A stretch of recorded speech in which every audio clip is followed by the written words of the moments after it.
Bagaimana peradaban manusia setelah banjir yang maha dahsyat melanda bumi ini? Kita ini keturunan siapa? Nabi Adamkah atau Nabi Nuh? Assalamualaikum warahmatullahi wabarakatuh. Sahabat semuanya, pada zaman Nabi Nuh alaihissalam, ketika umat manusia sudah semakin banyak dan beragam tingkah lakunya, ada yang baik dan ada pula yang buruk, Allah mengutus Nabi Nuh untuk menyeru kaumnya agar beriman dan menyembah kepada Allah Subhanahu wa Ta'ala. Dalam rentang usia Nabi Nuh yang mencapai 950 tahun, ternyata tak banyak kaumnya yang menerima dakwahnya Nabi Nuh. Jumlahnya diperkirakan hanya sekitar 70 atau 80 orang. Angka ini didapat dari berbagai keterangan dalam Perjanjian Lama dan Perjanjian Baru, serta keterangan Al-Quran yang menyebutkan jumlah kaumnya yang menerima dakwah Nabi Nuh hanya sedikit, dan tidak beriman bersama dengan Nuh itu kecuali sedikit. Quran Surat Hud ayat 40. Ketika banjir besar terjadi yang menenggelamkan seluruh kaumnya, dan saat bahtera Nuh mendarat di puncak gunung, mulai saat itu dipercayalah sebagai awal dari penyebaran umat manusia dan berkembang biaknya binatang-binatang yang ikut dalam perahu Nabi Nuh. Nabi Nuh mempunyai 4 orang anak, yakni Kan'an, Ham, Sam, dan Yafet. Kan'an adalah anak tertua, namun ia tewas diterjang oleh banjir besar karena tidak mau beriman dengan Nabi Nuh. Dari ketiga anak Nuh, Sam, Ham, dan Yafet, inilah penyebaran umat manusia periode kedua mulai bermigrasi. Karena itu, Nabi Nuh juga disebut sebagai bapak manusia kedua.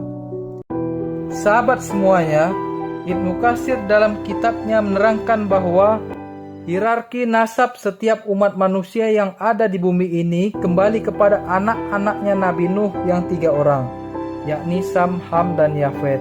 Kenapa dengan Kan'an? Karena Kan'an adalah anak durhaka. Kan'an sendiri merupakan putra tertua Nabi Nuh alaihissalam. Sebab Kan'an menyembunyikan rasa benci pada ayahnya sendiri yang dimulai berpura-pura beriman kepada Nabi Nuh. Ketika Nabi Nuh mengumpulkan seluruh umatnya, beliau teringat tentang Kan'an. Beliau meminta agar Kan'an naik ke bahtera bersama pengikut lainnya. Namun dengan rasa angkuhnya, Kan'an menolak dan tetap pada pendiriannya yang tidak ingin beriman kepada Allah. Ketika banjir sudah mulai meninggi, Nabi Nuh tetap membujuk Kan'an untuk menaiki bahtera. Dan bahtera itu berlayar membawa mereka dalam gelombang laksana gunung. Dan Nuh memanggil anaknya, sedang anak itu berada di tempat yang sangat terpencil. "Hai anakku, naiklah ke kapal bersama kami, dan janganlah kamu berada bersama orang-orang kafir." Percakapan antara Nabi Nuh dan Kan'an saat air meninggi termuat dalam Al-Quran Surah Hud ayat 43. Kan'an menjawab, "Aku akan mencari perlindungan ke gunung yang dapat memeliharaku dari air bah." Nabi Nuh berkata, "Tidak ada yang melindungi hari ini dari azab Allah selain Allah saja yang maha penyayang."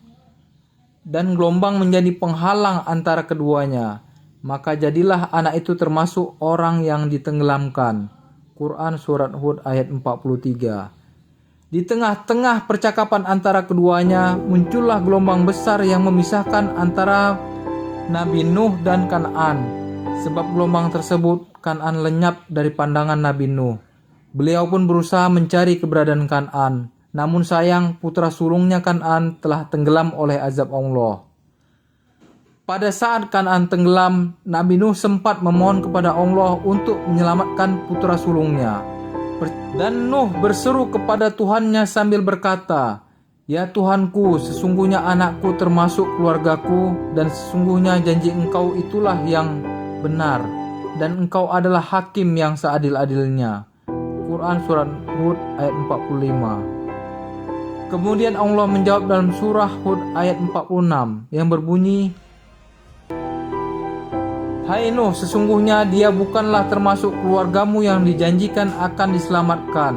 Sesungguhnya perbuatannya perbuatan yang tidak baik, Sebab itu janganlah kamu memohon kepadaku sesuatu yang kamu tidak mengetahui hakikatnya. Sesungguhnya aku memperingatkan kepadamu supaya kamu jangan termasuk orang-orang yang tidak berpengetahuan. Quran Surat Hud ayat 46. Nabi Nuh kemudian menyadari kesalahannya dan segera memohon ampunan kepada Allah. Beliau segera mengikhlaskan kepergian putranya.